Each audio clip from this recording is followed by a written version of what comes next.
여러분 안녕하십니까. 광주 MBC 뉴스데스크입니다. 더불어민주당과 국민의힘, 여야의 호남 구애 경쟁이 달아오르는 분위기입니다. 특히 국민의힘이 공격적인데요. 위기감을 느낀 민주당은 내일 광주 전남부터 예산정책협의회를 열기로 했습니다. 윤근수 기자입니다.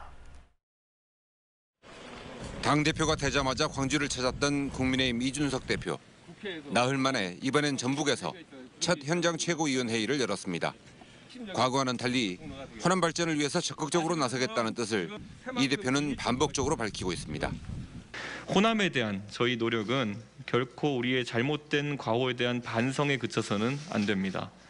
앞으로 우리 당의 호남 지역에 대한 메시지는 일자리와 산업, 인프라 확충에 대한 구체적인 메시지가 될 것입니다. 광주 전남에서도 국민의힘에 입당하는 시민이 늘어나는 등 호남 민심도 반응하고 있습니다. 민주당은 일시적인 현상으로 평가절하하면서도 민심 위반으로 이어지지 않을까 내심 위기감을 느끼고 있습니다. 국민의힘의 이른바 호남 동행이 계속되면서 정당 지지도에도 변화가 생겼습니다. 한국갤럽의 여론조사 결과를 보면 1년 전 미래통합당의 호남 지지율은 3%에 불과했지만 지금은 8%로 올랐습니다. 반면 민주당 지지율은 73%에서 55%로 크게 떨어졌습니다. 이 같은 분위기 속에 송영길 대표 등 민주당 지도부는 가장 먼저 광주 전남에서 예산정책협의회를 열기로 했습니다. 여야의 구애 경쟁이 호남의 현안 문제 해결엔 긍정적으로 작용할 것으로 보입니다. 4차 고가철도망 구축계획 초안에서 빠졌던 달빛 내륙철도 건설 사업에도 기류 변화가 감지되고 있습니다.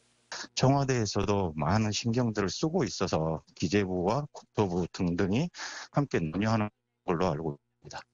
국민의힘이 호남의 마음을 열 수 있을지, 민주당은 심장부를 지킬 수 있을지, 내년 대선과 지방선거를 앞두고 여야의 민심잡기 경쟁은 한층 더 뜨거워질 것으로 보입니다.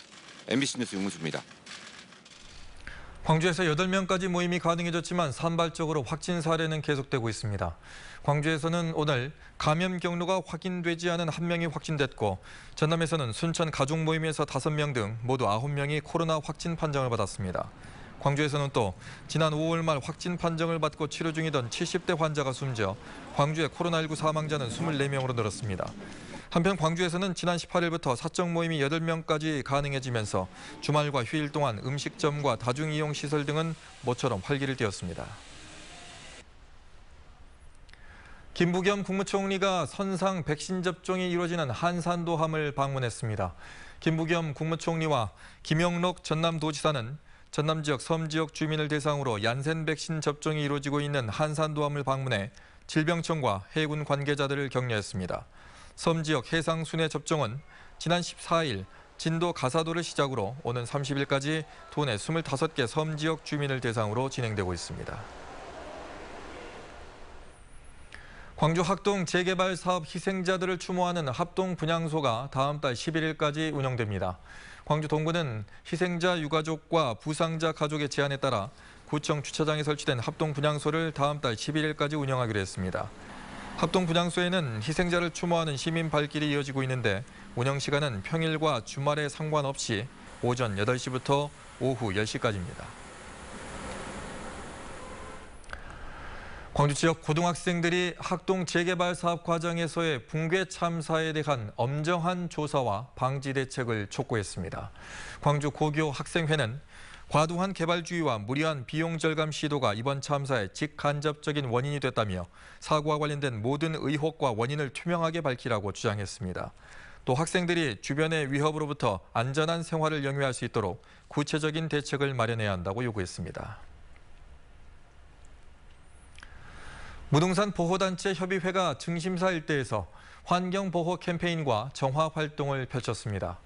지난 30년 동안 무등산 사랑운동을 펼쳐온 무등산 보호단체 협의회는 앞으로도 유네스코 세계지질공원으로서의 위상을 지키고 보존하기 위해 무등산 보호와 보존 운동을 지속적으로 펼쳐나가기로 했습니다. 어젯밤 10시 30분쯤 구례군 구례읍의 한 식당에서 불이 나 건물과 가재도구 등을 태워서 소방서 추산 4,100여만 원의 재산 피해를 내고 2시간 만에 진화됐습니다. 소방당국은 음식을 조리하던 중에 화재가 난 것으로 보고 정확한 화재 원인을 조사하고 있습니다. 최근 5년간 아파트 화재로 인해 도내에서 30여 명의 사상자가 발생하는 것으로 나타났습니다. 전남소방본부에 따르면 2016년부터 지난해까지 도내 아파트 단지에서 530여 건의 화재가 발생했으며 이로 인해 8명이 숨지고 29명이 부상을 입었습니다. 또 화재로 인한 재산 피해액은 15억 1,400여만 원으로 집계됐습니다. 이와 관련해 소방본부는 화재로 인한 피해를 최소화하기 위해 도내 1,200여 개 아파트 단지를 대상으로 옥상 출입문 운영 실태 등을 조사하고 안전수칙을 홍보할 계획입니다. 광주지법 형사 12부는 155억 원대 사기 대출을 저지른 부동산 개발업자 50살 A씨에게 징역 9년과 벌금 3억 원을 선고했습니다. 또 사기 대출에 관여한 농협 간부 2명에게 각각 징역 5년, 명의를 대여한 15명에게는 실형과 집행유예, 벌금을 선고했습니다. A씨 등은 지난 2014년부터 광주 남구와 화순의 단위농협 2곳을 상대로 담보 토지의 감정가를 부풀리는 방법으로 32차례에 걸쳐 155억 원을 부당하게 대출받은 혐의로 재판에 넘겨졌습니다. 화순에 추진 중인 국가백신기술지원센터 구축 사업의 재정 지원 근거가 마련돼 사업에 탄력이 붙을 전망입니다. 전라남도에 따르면 백신의 신속한 제품화, 재정 지원 등 국가백신안전기술지원센터의 근거가 되는 약사법 개정안이 최근 국회 상임위 전체 회의를 통과했습니다. 국가백신안전기술지원센터는 화순 백신산업특구에 내년 9월 준공을 목표로 추진 중인데 그동안 법적 근거가 부족해 필요 장비 구축이나 전문 인력 채용에 어려움을 겪었습니다. 친환경 자동차에 대한 보조금이 추가로 지원됩니다. 광주시가 친환경 자동차 보급을 확대하기 위해 전기자동차 726대에 대한 보조금을 추가로 지원하기로 했습니다.